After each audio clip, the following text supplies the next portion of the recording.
Alright, about to go live here. Just waiting on Instagram live and everything to show up here. Here I am. I'm getting my preview. Going live on Instagram. And I'm live. So let's have this side by side so I can see both. Just got my alert.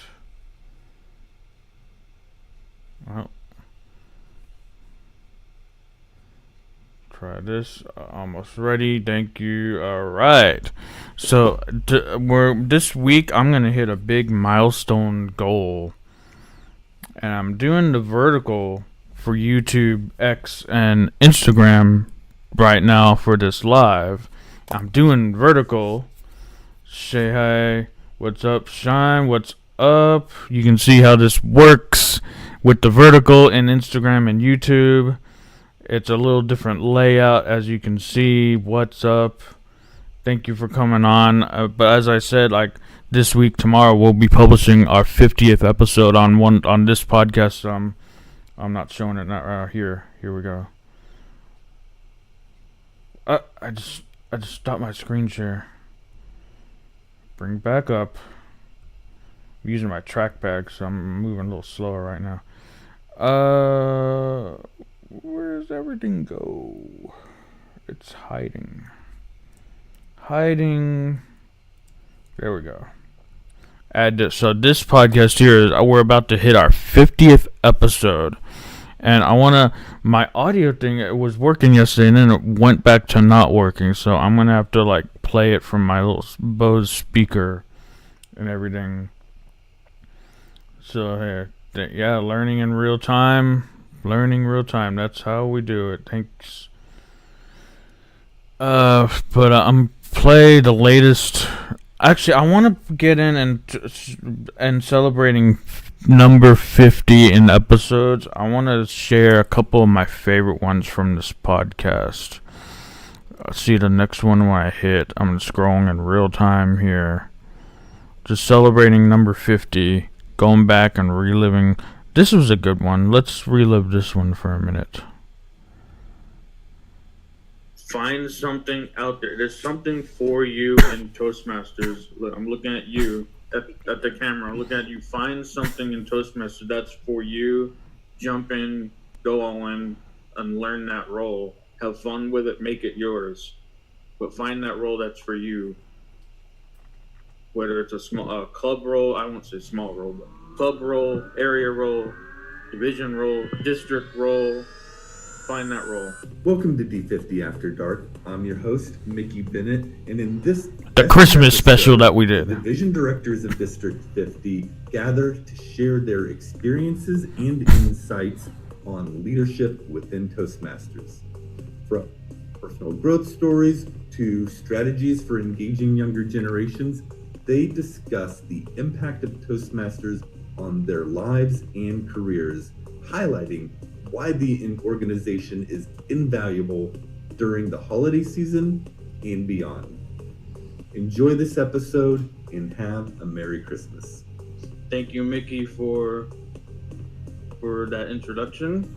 And that introduction was recorded wherever you are well right before now, we went live. You're having fun at your and edited in post Christmas partying it up.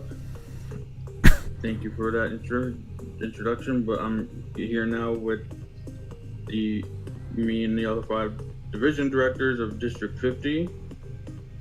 Starting with, in my order here, at the end here, Herb Culp, Eastern Division Director, Clee Kimball Plains Division Director, Daniel Foy Metro Division Director, David Haney Town North Division Director, and that's me, Frontier Division Director, Tommy Kenyon.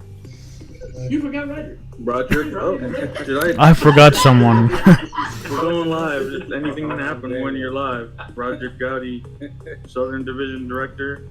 This is what I feel like me. It's going to be like a cookie. Yes. Apparently, 6 is a hard number to count to.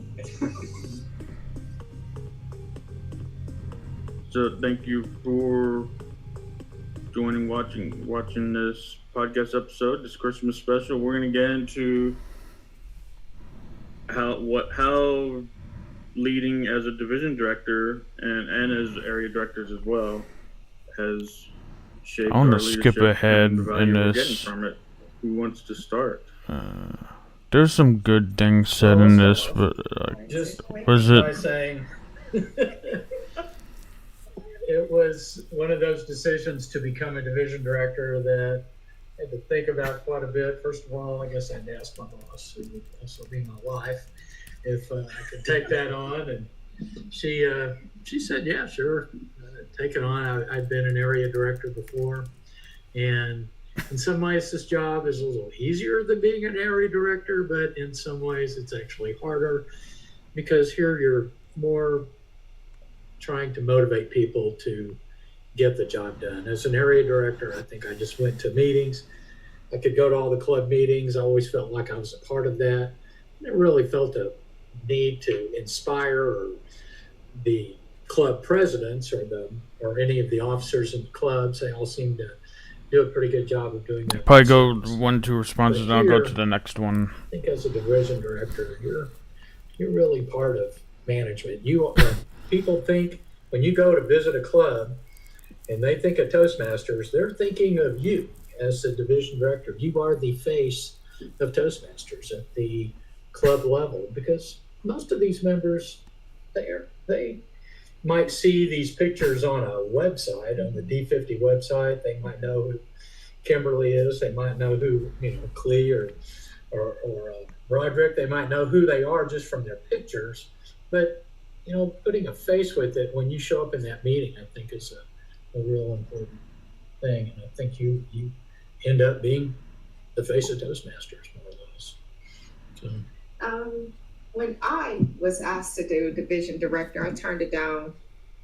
I didn't want to do it, but he kept asking me, Brian, this is for you, dear. Brian asked me, I was like, okay, I'll do it. And that's all I said. Like, okay, I'll do it. If I had the choice between area director and division director, it will definitely be division director. I'll get to that question in a Because my minute. job didn't That was a allow good me to question. go I'll put out a and visit star. these clubs. When you work in a hospital, you can't just take off to go visit a club because of your schedule constraint. But with division director, you have a little bit more flexibility because it's not on you. You go visit the club out of the kindness of your heart or just to meet new people. Whereas the area director, they have to because they have to do their club visit report. So I have a little bit more flexibility as a division director than I would have if I was an area director because my job just didn't allow that. As a respiratory therapist, I couldn't just like, hey, I'm taking off tomorrow because I got to do a club visit. My boss like, wait, you what? So if I had a choice, definitely division director would definitely be my thing. I enjoyed it. I really did like it a whole lot. I said did like it's already over, but it's still going, but we're already at the halfway point. Right. Mm-hmm. When we started in July, we're already here. Now that we're here, before you know it, June will be here, and then our term will be over. So that's one reason why we're here, so we can actually start to inspire those who are ready to take that call because we're ready to pass on that torch. Awesome. Yes, and we are real people here. We're gathered in Plano, Texas. We're real people advancing our personal growth. Thank you, Roderick. Yeah, and it's a path for me. I got a professional speaking coach. And our first visit, he said, join Toastmasters. And I said, what's that? And he said, just Google it and join a club before we meet next time. And that's what I did. And that was a few years ago. And now I've been consistently going to club meetings. And didn't know what was going on, like within the district. I didn't even know that was a thing when I joined, but I soon learned after I got mentors a mentor, Toastmaster mentor, which I think all of us should have. It's available. And there's less questions than I thought I would have. Just having a mentor was a big deal for me because it answered a few questions. I felt confident. And then they asked me to be an area director. And I said yes. Opportunities come up. Then the next thing, they asked me to be a division director. And I said, why not? I don't know what's involved, but I'll figure it out with the coaches and the mentors within Toastmasters. And that's what happened. So Say yes, and then you figure it out as you go. Or Yes. somehow that A little quote back on goes. there. that's how it I'm is. about to switch Does over anyone have that here one memorized? more Say time. yes and figure it an out. opportunity when you get selected or someone choose you. Don't miss that opportunity. Okay, now I'm back. Was asked So to let's- be narrative director, and I was asked to be a Pause that. Next, go to one of my other favorites. I have a list here. Where is this one? Click on more. And as I'm going to this, there's a question that what would I like to be doing ideally in multimedia realm?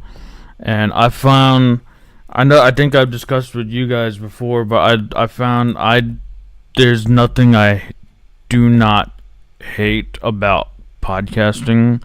Everything from recording to setup to teardown to editing to everything about podcasting. I haven't found a single thing I hate doing. Podcasting is it for me, I think. And I think it's between this and another podcast, over 150 episodes. And we're about to hit 50, number 50, tomorrow. And I'll be coming back on, and I'll show that episode too. We actually was a pretty good guest. It was a pretty fun guest, but I would go back even more. We had some experiments with everything, on location shoots we did, where we lost the studio for a bit. There's my phone alerts. But yeah, podcasting is it for me. Video editing, podcasting. If you were to do, say, a podcast on something that would, when it's on here, it's really tiny. Oh, there. It's something that would be your interest in things that you personally enjoy. What would it be about? I'm gonna get to that here in a minute. I want to find one or two more of my favorite episodes with D50 After Dark. Then I'm gonna switch over to my personal podcast, which will be more of an answer to that question. But I want to find definitely one more episode from here because there was a favorite. I'll still have to go back. We're still in 2024. Still review. Here's one that out. Okay, this one and one more. I was in part of this one because this Jerry, was either the of you have team. something to share for what you've learned? I mentioned the first episode, and that's when I learned that I don't need to prepare to the extent that I did. I'm a book designer in my background, and I'm rusty, but I approached that whole thing like a book. I had decided what questions were going to be asked in what order, and also what the answers were going to be based on my research. Of course, a lot of it, as Mickey pointed out, was cut and dry. So we needed to get the information across so that we got the clubs out to vote. That was the idea, was to get people out excited about the election and get those proxies out, get the vote out. I actually brought in some stuff, some information from, I think it was it's China or the area somewhere near China, about a club that a director that was concerned because the clubs weren't voting, and that sort of thing just fell on the cutting room floor. But it was interesting to me that he was All so these are a worried member about of my the fact team, that by the way. whole These district are my podcast didn't team. vote for the most part, and I actually have done research on the different districts and seen that they don't vote. So this was part of the objective of our podcast, but I covered so much more. I literally had 10 pages of notes with questions and answers and a conclusion and the links. It was like I had written the whole thing. I'm gonna get my responses in here too. So you telling me, There it is. would you be into I am. creating like an episode and developing characters of a TV show? I'm joking, kind of, but it could be a serious question. No, I learned my lesson on that one. I'm much more simple. Yeah, well, you know, I remember that document, and that was also a bit of a learning experience for me because coming into recording, I'd never done a podcast before or TV or anything like that, and it didn't occur to me that I would have that kind of support of someone thinking about all these things and researching answers and providing it all in an organized manner beforehand. So when I saw that document, I was like, what is this?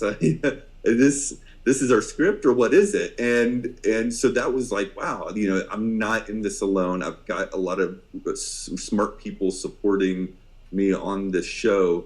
And since then, it's kind of evolved in how we do that, but it's still an important part of the preparation for the show to see your research in our topics. I think the process should be, as you've said before, organic, and the interview should flow that way, so that the interviewee is helping guide and detouring if necessary.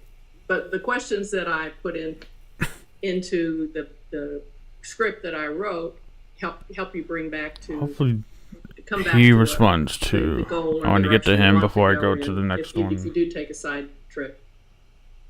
Yep. How about you, Jerry? There Anything he that is. you've learned? I'm going to be, again, the contrarian here. I like preparation. And I think one of the biggest things that I got out of working as part of the production team is seeing the amount of detail, the amount of research that goes in up front.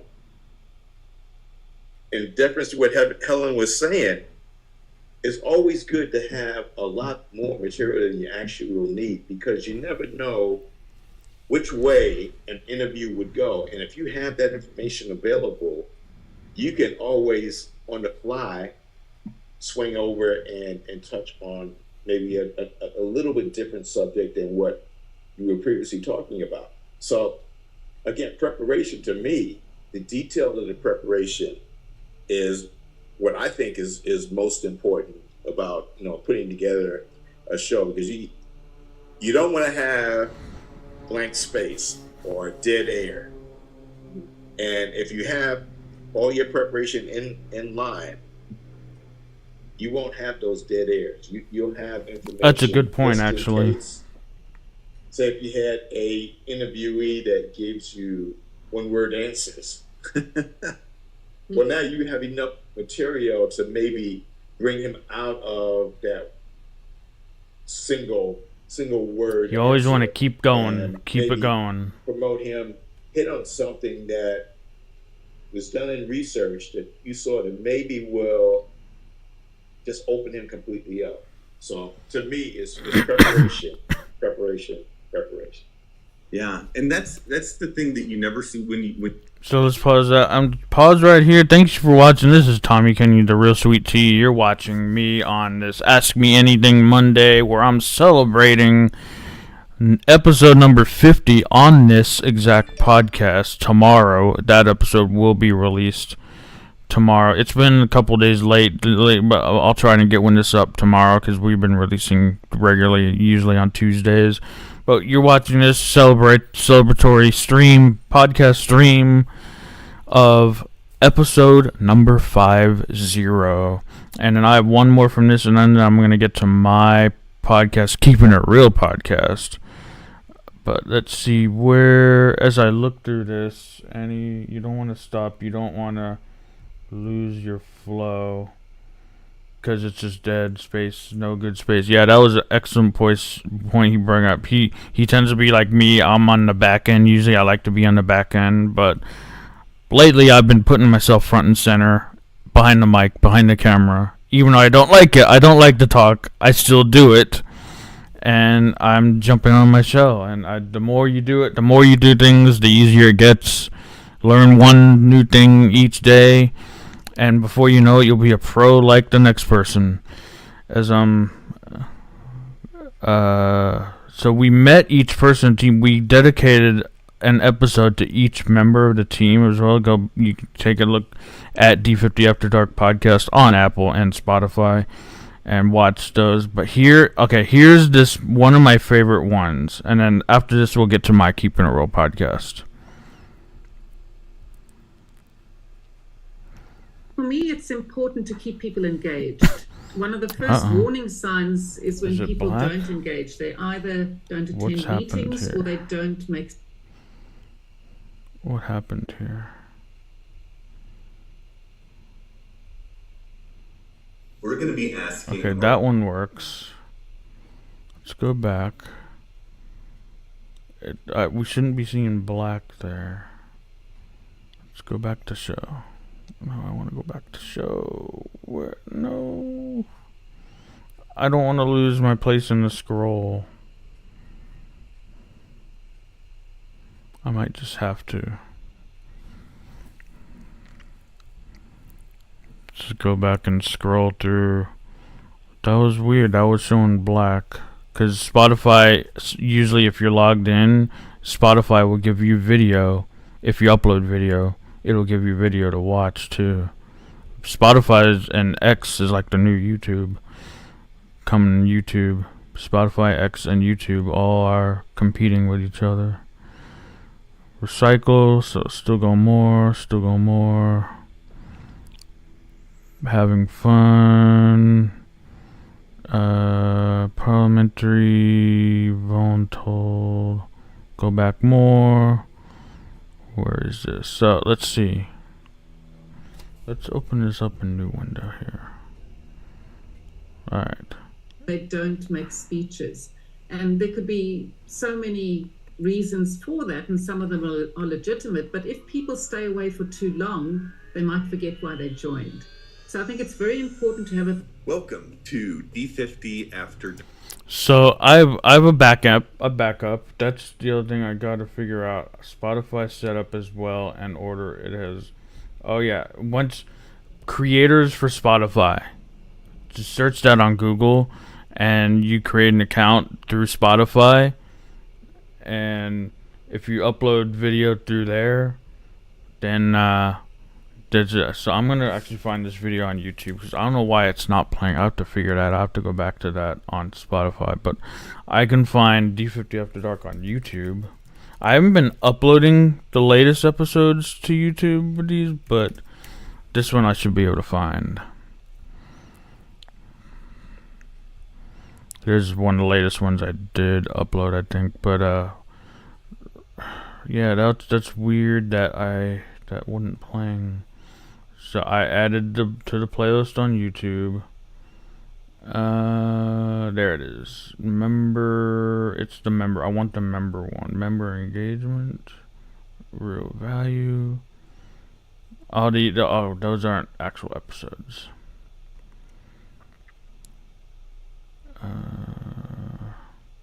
Building membership. Here we go. It's muted. One of the first them, and then the mentor relationship within a club is also key. You know, if you've got a mentor looking out for you and asking you when are you going to do your next presentation and do you need any support, that personal engagement I think is key to our success. When you've got people who've been there a long time, ask them to present educational sessions at your meeting. They've got expertise that the rest of your members could benefit from. So keep them engaged, but keep them engaged in a way that's meaningful to them. Don't just give them all the work to do. Make sure that they are supported and they have got goals. That's good advice, not just for Toastmasters, but for anything. A club that thrives is a club that has a personal relationship with their members, you know, one to the other, and leadership to the members and the other way around. You mentioned mentors, which I'm a big fan of Toastmasters mentoring programs. Do you find that clubs who have a large emphasis on mentoring their new members, that they have better membership retention, or what are your thoughts about that? I don't have the data to prove that, but I do have an See that shot there? And almost without a shadow of a doubt, This was an in-person Zoom shoot. Successful, not just distinguished one year and not the rest. The ones that have a sustained record of success are very often the ones that have a mentorship program in place, because that's added value. You can get a certain amount of value by just joining and doing speeches and table topics. You get added value when you get a mentor, and you can ramp it up when you become a mentor. It's just, one of the stories I share in my keynote is about mentorship and how someone didn't realize they had value to add, and then suddenly they were the mentor. So it's something, it's part of our growth as members and as individuals, and it's a part of how we give back to one another and support one another. Yeah, so that's a great way to. So that was one of my favorite episodes that I did. So I saw questions here. So I'm a little lost at what's just link it. So when you create a Spotify account in the creators for Spotify, you will automatically be on Spotify, and it's your job to add whatever other platform you want to be on, whether it's Apple, and you have to go to Apple and log in as an Apple user. You go to somewhere where you can add to get added to iHeartRadio. You can add I googled it for the most part, but how to add my podcast to here, and I did iHeartRadio, Audible, Odyssey, Amazon Audible, YouTube. If you do YouTube, and you add individually in the Spotify Creative, there's a way to add and syndicate your podcast to other platforms as well. You automatically should be on Spotify with that, and then it's your job to add the other platforms as well. So next question here. We had so much trouble trying to work with Zoom, but I got an idea for a fast-paced show, but it would definitely take a tandem venture to make it happen. Got a lot of irons in the fire right now because I have DistroKid, which is distributing my podcast and music, and then I also have Spotify for artists, which, to be honest, I haven't barely touched. And gotta spend more time with it to figure it out. A lot of fun stuff. It's all fun. It's creating. It's getting into the creative mindset. But the other part is making sure, and that's the stuff I'm just starting now, today, working on with the help of Guy and Shine, helping me be discovered. I have all this great content on my YouTube page, but now it's time to get discovered. One more, and I'm going to show, I played another one. If you look on my other live streams, I played another preview, my most recent preview on my podcast. So we're going to leave this and go to now Keeping It Real. Yeah, there it is. This is my podcast, and this maybe will get you into more. This is the one I previewed on my other stream the other day last week. Well, I'm going to preview this one. Now, this is my personal podcast. Alright, cool. Thanks. Thank you. You see how these comments work in the vertical layout too on YouTube, Instagram, and X. Let me check real fast. See how I'm showing up on X. Let me see. It's using a vertical. Yep. There we go. Alright, so back to StreamYard, and I'm going to play this out. This is a preview of my first guest ever in 2017, and in 2018 I talked with Brooke and Joey. Joey did a few TV shows, and that was a very fun conversation. This is about a 30-minute episode. So I'll leave you with this here for a little bit, and ask me anything in the comments, and I'll be in the comments too. Welcome back to Keeping It Real podcast. I'm Sweet Tea. I'm the host of this podcast. And yes, I started this back in 2017. And I'm going to begin reliving episodes and giving you episodes here and there with a couple clips of my favorite memorable moments. And the first one I'm about to go and dive in this one is on finding truth, using questions to interviewing questions to find out truth. And I opened this episode up with my first ever guest, Jordan Brady, commercial film director out in Los Angeles. 2017 in October is when I started this whole thing, talking with him. And at the end, I got into what Jordan called it, paying homage to Lewis Howes, my inspiration for starting the podcast in that year from the School of Greatness. And he goes on to, coming from School of Greatness, he says this, and here's that episode now. It's going to be creatively fulfilling, and I know I'm helping people. So I'll volunteer to help read someone's treatment and give them notes or maybe come up with ideas for their project. And I find that, while it's not as fulfilling as doing my own project, like doing my kids, like doing my own stuff. That's why we're filmmakers. Working on someone else's crew, helping behind the scenes, maybe introducing, helping them find the right piece of talent, or connecting. I connected a director friend of mine with a great gaffer and a new DP he'd never worked with, and I think it upped his game, the director's game. I think it made for a better shoot.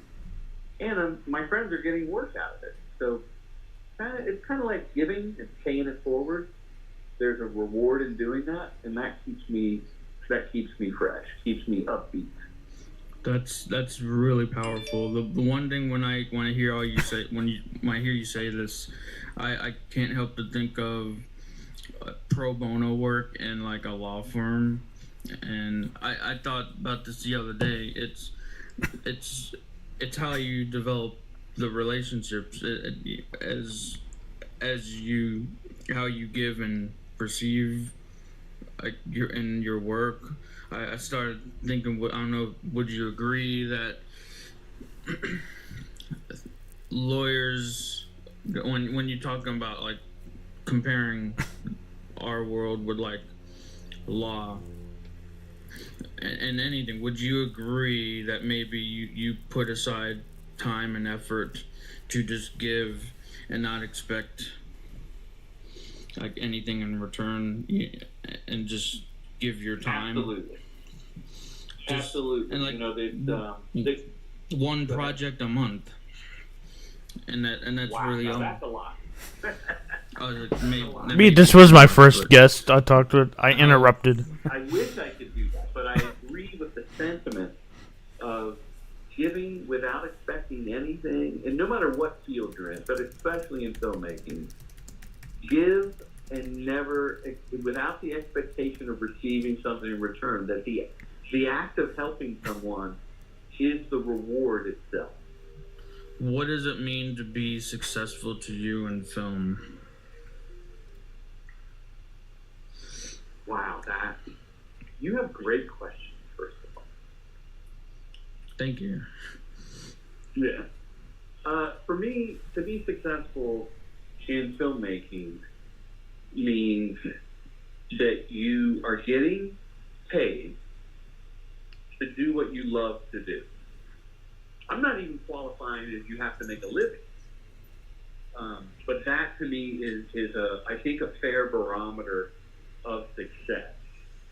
That this is what I would do in my free time, and I'm getting paid. So it could be a hobby, but someone's paying. Like, it's not a hobby is when you're not making any money. So I guess I shouldn't say it's a hobby. But the other thing, without the money, take that out of the equation. I think success as a filmmaker is when you can reach an audience and connect with people through your work without any explanation.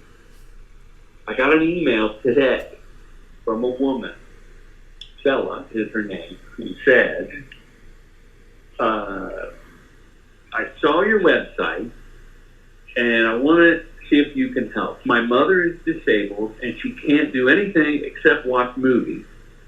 Bill Scallion was her hands-down favorite for a long time. We had to move her in a house, and we lost the box of DVDs that was smashed. How can I get a replacement? And at what price can I get Bill Scallion? And I told you earlier that, I went to Muleshoe, Texas, and Dallas and all that. And she said, Amazon has one for $80. I can't afford that for my mom. So I wrote her back, Bella, tell me where I can send you a free DVD. Now that to me is success. That I can make a woman and her disabled mother smile by mailing a DVD of a movie that I made almost 20 years ago. Why, by golly, that's success right there. I'm not Michael Bay. I'm not David Fincher. Some of your listeners, they never heard of me. But I got a fan out there who's going to smile. It's your last day on Earth. You know it is. You're on the bed. Here's the paying homage Your part. family's surrounding you. All your stuff that you've done has some reason that it's been wiped off and it's gone. And you want to be remembered. You want to have a legacy. And you're given one piece of paper. You can do anything you like with it and a pen. With the one piece of paper, flip it over, whatever. What are 3 truths that you know to be true about the film world?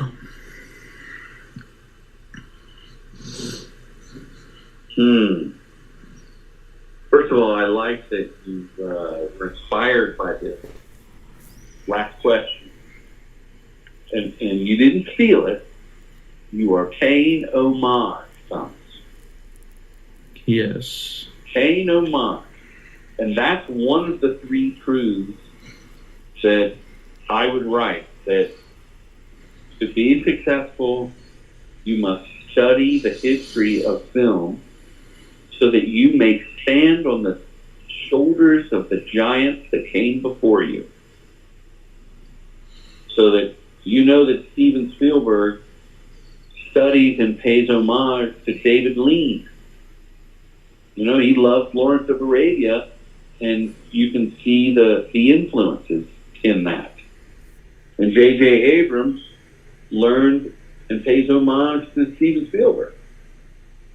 So study the past and learn from the greats and borrow, steal, homage, whatever you want to call it.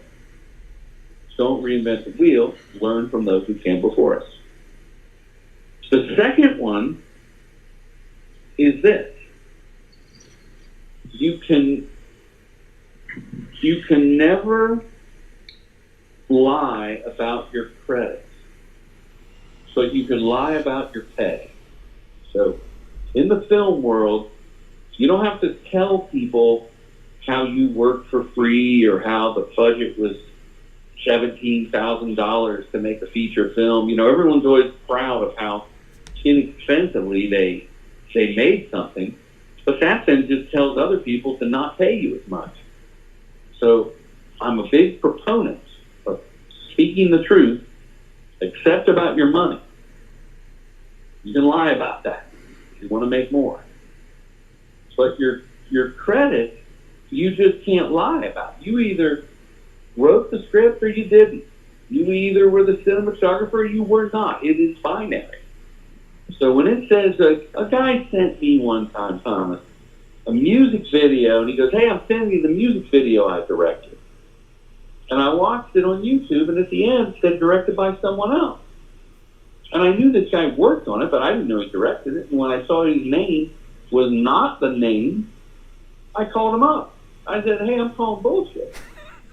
Pardon my language. I said, why is the other guy's name at the end of the film? It says directed by so-and-so. He goes, well, I really directed it, you know, and I'm talking to them and the artist about it. I'm going to put my name on it. I go, well, as of right now, you are not the director, and you can't lie about your credit. You can't send me something and say you directed it and someone else did. And thank goodness the guy's name is on there to catch you in your lie. So that would be number 2. You can lie about your money, but you can't lie about the credit. And number 3, that I have found to be a truth, is something we touched on earlier. That creativity and the process of film, of making film, can and should be its own reward. You know, a lot of people think the shoot itself has to be grueling. It doesn't. It can be enjoyable. It can be a celebration. You know, I've talked to many filmmakers, interviewing them on my podcast, and they love going to set. Like most people love going to set. You yourself, Thomas, love being on set. And that is one of the most, so I would say the third thing would be that filmmaking, the process of making film and collaborating with others, is one of the purest forms of joy, and that should be embraced. That the process is to be enjoyed. The next one I have for you in this, I don't know if you want to call it a masterclass or what, but a masterclass on finding the truth and finding out the truth. This next one came in a little later on after that Jordan Brady conversation. I talked with actress, scream queen Brooke Lewis, and she had this to say when she was recognizing me on the questions I asked. Take a listen to this portion of the episode now and relive a piece of the conversation with me, myself, Brooke Lewis, and myself.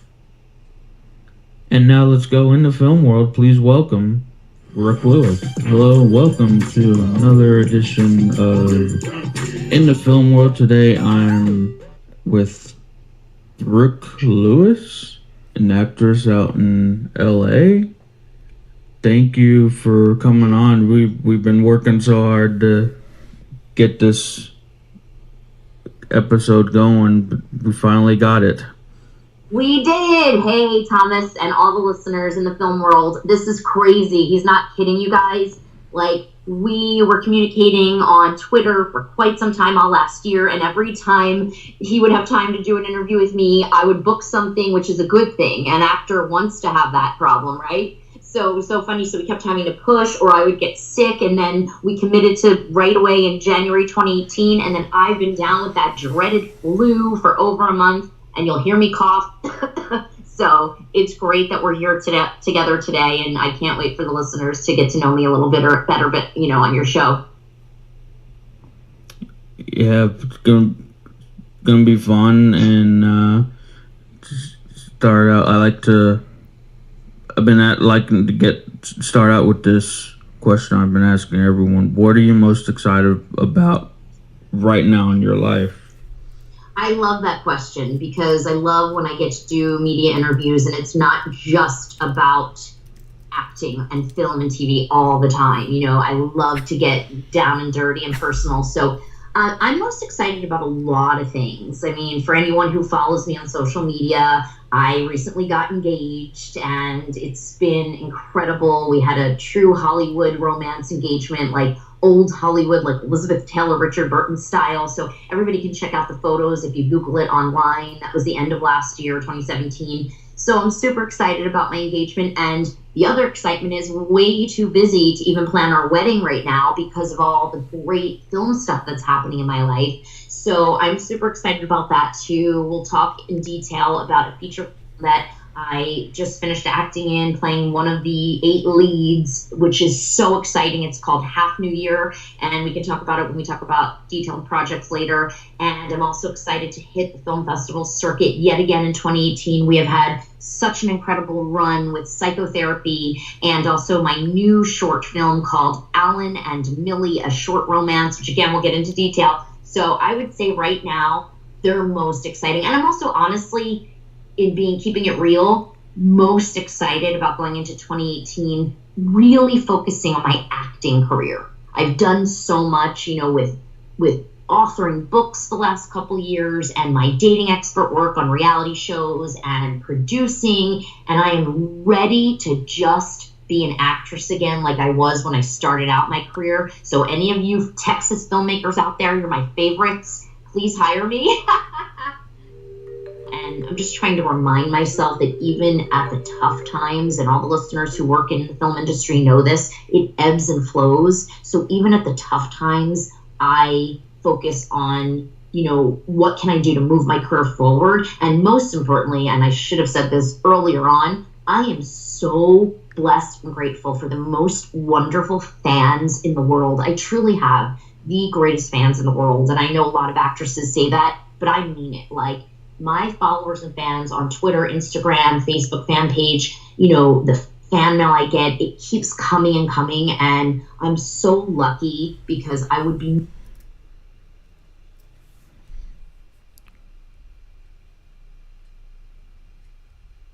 What happened? nowhere all these years without a steady fan base. So I'm really grateful for the fans. All right, you mentioned about your 20 years of acting. Go back that 20 years, and how did you know you wanted to be an actress? Well, I knew a lot longer than 20 years ago. So I knew very early on that I was not quote unquote normal.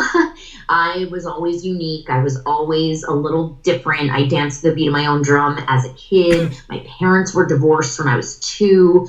And I would, spend a lot of alone time, and I would watch movies all the time on TV. I would watch TV. I would talk to the characters in the television, and I knew I was a little different in that I could channel that. I was a very insecure kid too. So I always knew I could channel that through the creative arts. So I was like singing, dancing, acting, doing musical theater very, very young in Philadelphia. And so then when I went to college, I was doing, again, musical theater in high school, community theater. And when I went to college initially with a degree in theater, and then ended up getting a minor in theater, but my majors were in criminal justice and rhetoric and communications. I was going to go to law school.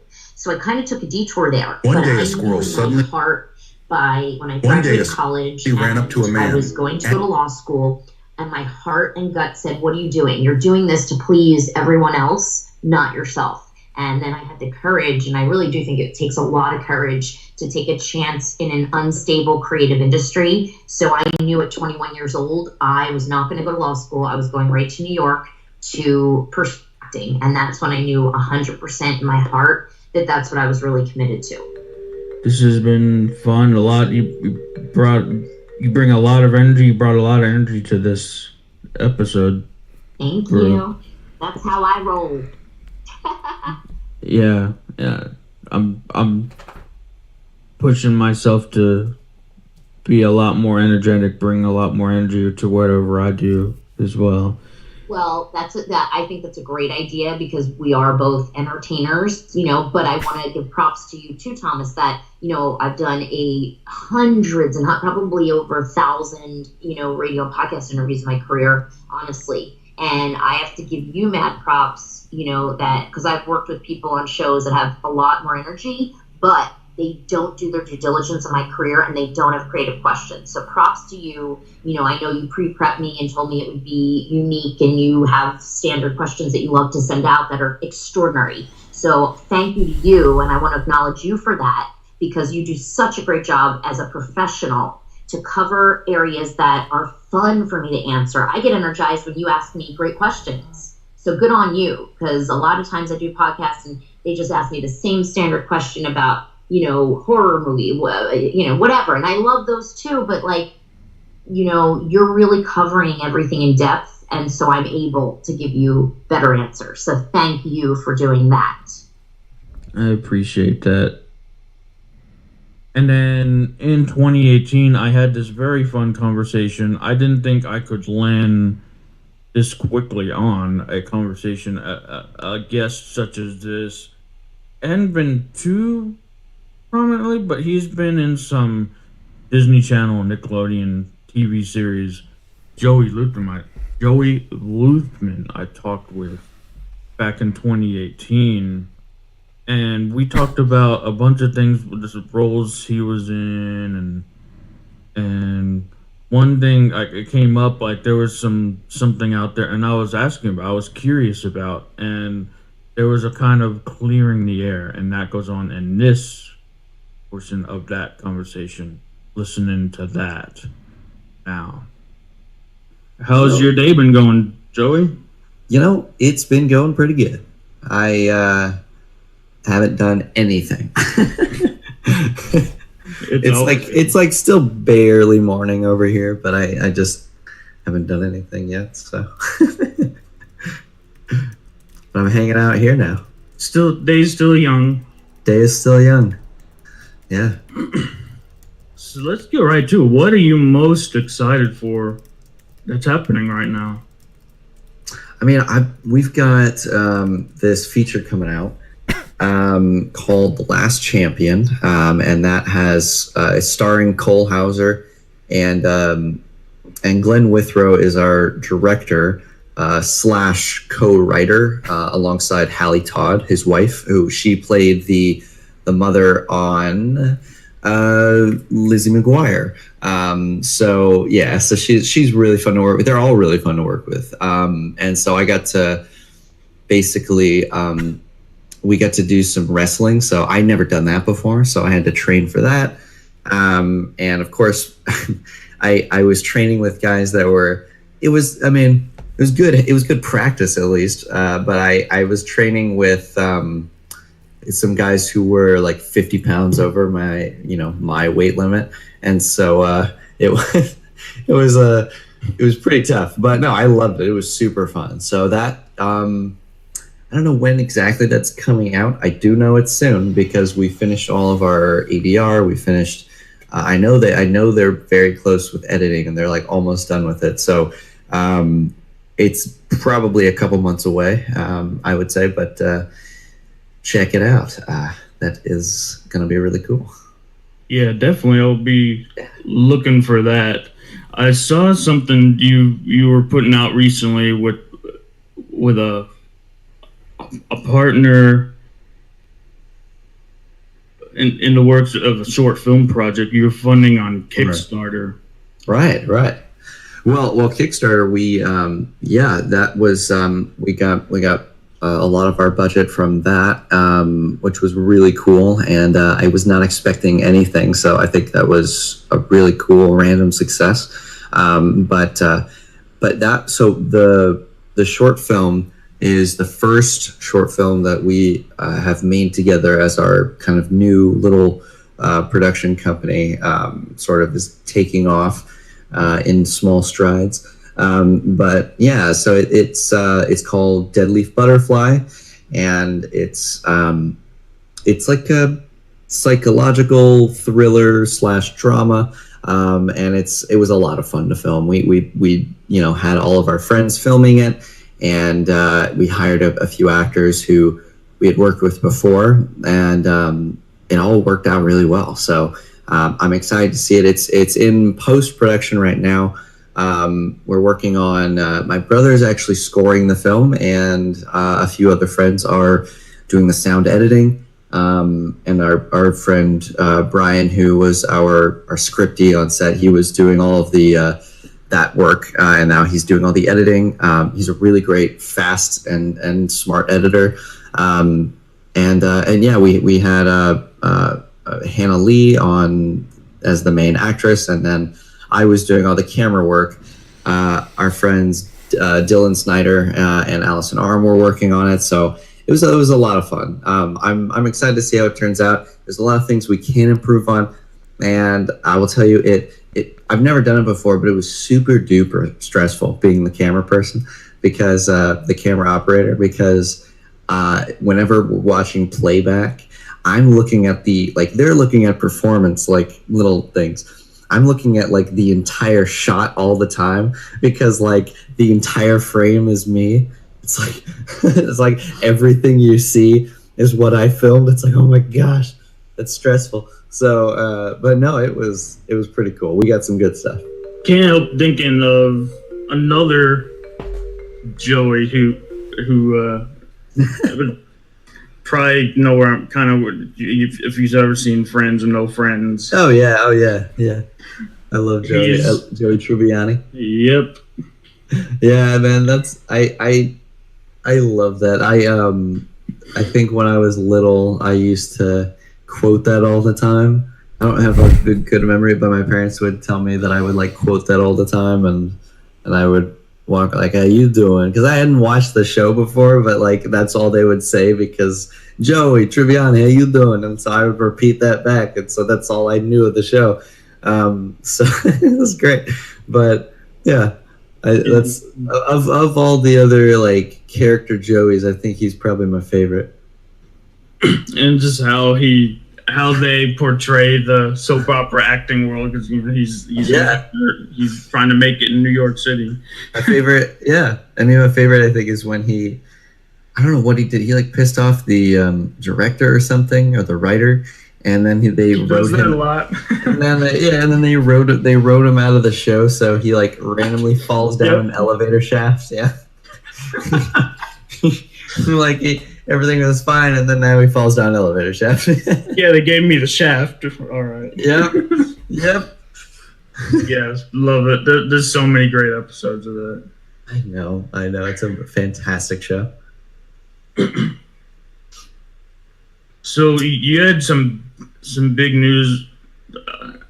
You may have touched on already, but Clear the air is that the news where you're coming back into keep on, it's General Hospital? Yeah.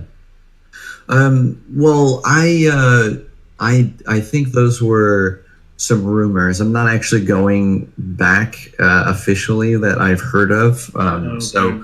So it would be amazing to go back. I just haven't heard anything from them or from anybody, related to them. So it's a cool thought, and I've definitely heard of it, before, yeah. like a rumor, especially when the episode first aired.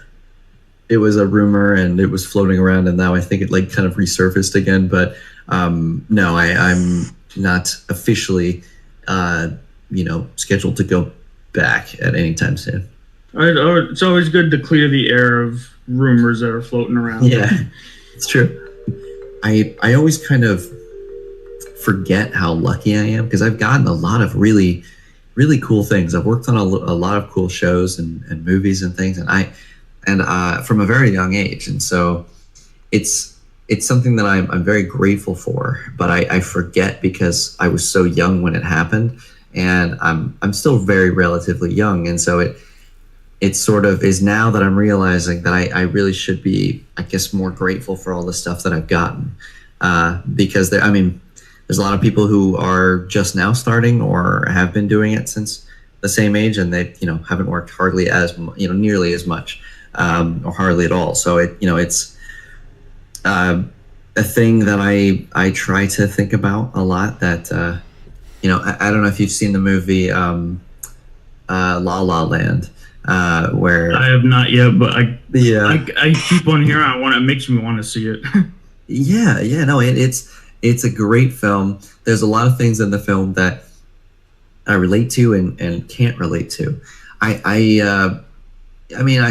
relate to it in a very small way, but there's a scene where like she's an actress and she goes into the waiting room for an audition, and there's 10 other girls there that are wearing the exact same outfit and look exactly the same as her. And so that's the whole thing of like, okay, like that's true. I mean, if you go to like commercial auditions or I mean, a lot of times theatrical auditions where they're looking for like a character or something, then, you know, it'll be, you know, you have to wear glasses and everyone's wearing glasses or, you know, something like that. But I never really felt like it was such a burden or like I needed to get the part or like I was so stressed out by all the other people that looked the same. I kind of just was like, okay, it's what I like to do. I'm just going to sort of put on my racehorse blinders and then just sort of, you know, do it. It wasn't something that I stressed over too much because it was just something that came naturally, and it was fun. Yeah. I eventually landed on the role for Jonathan Rydell, and so it all just kind of worked out. But yeah, it was like late March, told me that I was pinned, and then I started filming in April, and then we filmed for 3 months in Texas, and it was a very, very cool experience. And a couple of things what I'm excited for about this particular piece is, first of all, you're a part of something that it's up for some awards too. Right now. Yeah. I mean, it's being Emmy considered currently. Yeah. And it involves what I've read, what I saw in the first looks after I was watching the whole thing, and I went back and watched, talking about how it was one of the biggest film sets. Yeah, in North America. Yeah, at the time it was. Oh man, I can't remember what the number is. It's like several acres though. Like it's huge. And it's like several blocks long. Like you could walk down it like just at a normal pace for a good like 10 minutes or so. Like it takes a while to actually walk across the entire thing. So yeah, definitely. And very impressive, very well made too. Like they put it together very quickly. Actors are random people. They are random people that have nice faces and can do lines naturally, and we idolize them and we make them so much bigger, and put them on TV and put them in movies and make them so much larger than life than they really are. But they're just random people. So those random people can do random things aside from being really good at acting. So it's like, you know, it's not that I'm expecting them to be bad people, but I'm also like, they're random people. I mean, they and they had a life before acting as well. So it's like, you know, I don't know. It's like not super out of the question that these people could be doing things like this, you know. But they're very talented people. Like I love Kevin Spacey's work. I hope at some point down the road he'll keep doing stuff, but I don't think anyone will hire him right now, unfortunately. But I love the stuff that he's done up until now. He's a great actor. We hope you enjoyed this episode as much as we did. It's always a blast exploring the tech universe with you. But alas, it's time to wrap things up. If you've got burning tech questions or just want to say hello, remember you can reach out to us on our website, social media, or drop us an email. We love hearing from you. And if you found this episode as electrifying as we did, please take a moment to subscribe, rate, and leave a review. Your feedback helps us keep the tech goodness flowing. Don't forget to share Tech Time with Sweet Tea with your fellow techies. The more, the merrier, right? As we sign off today, always remember that tech is a tool and it's here to serve you. So use it wisely, explore fearlessly, and keep it real in your tech adventures.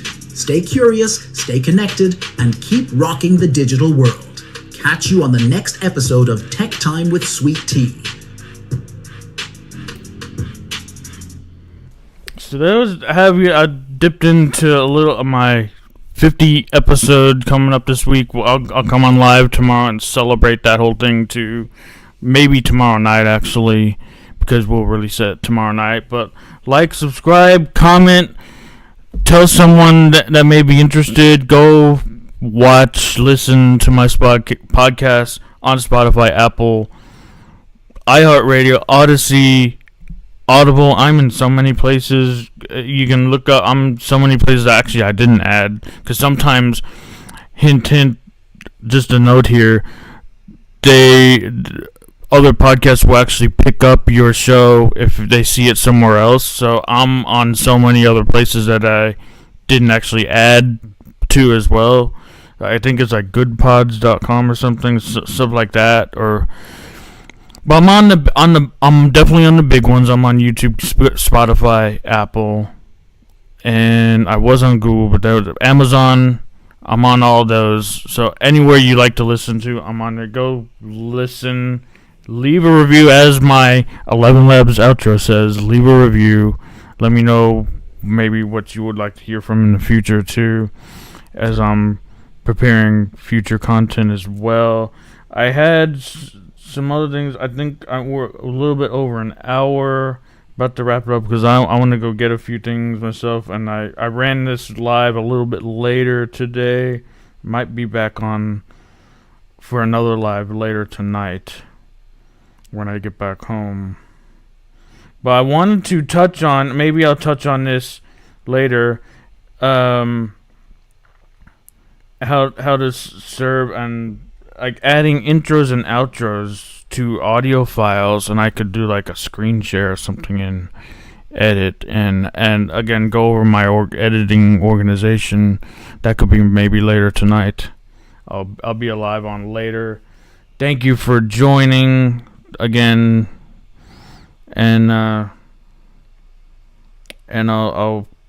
be a more regular live later tonight. And just let me know, let me comment, leave a comment what you think, what you like, and what you would like to see in the future. Yeah, one note on the comment from Shine here. I like to maybe many avenues for expansion.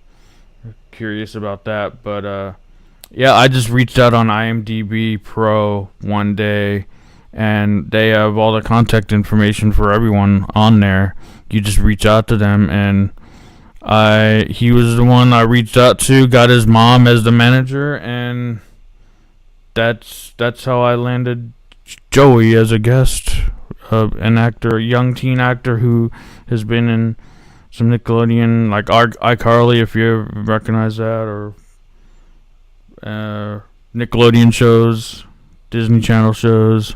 He was on what a big project was actually shot. He mentioned in that episode was the Long Road Home.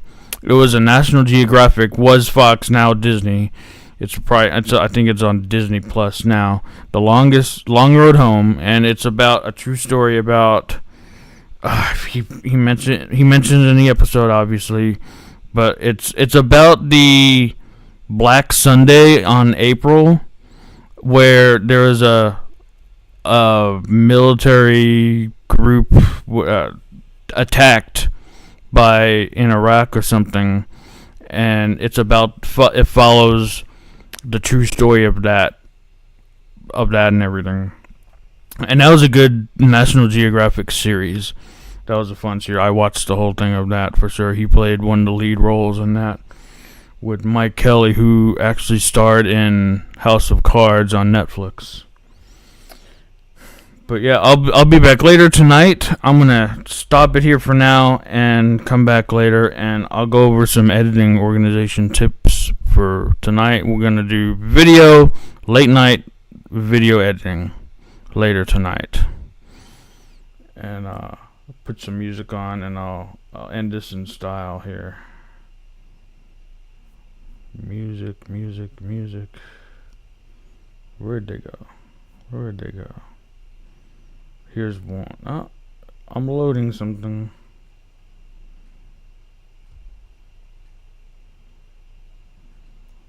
Okay, hit that by.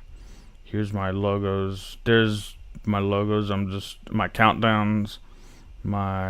Here's another countdown I had. starting soon. I can use this for starting soon. Take that off, and here's my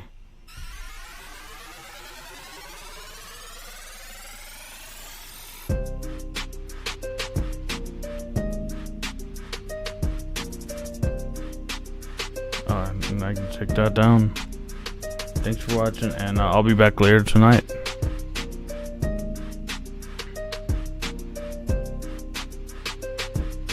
How does this work actually?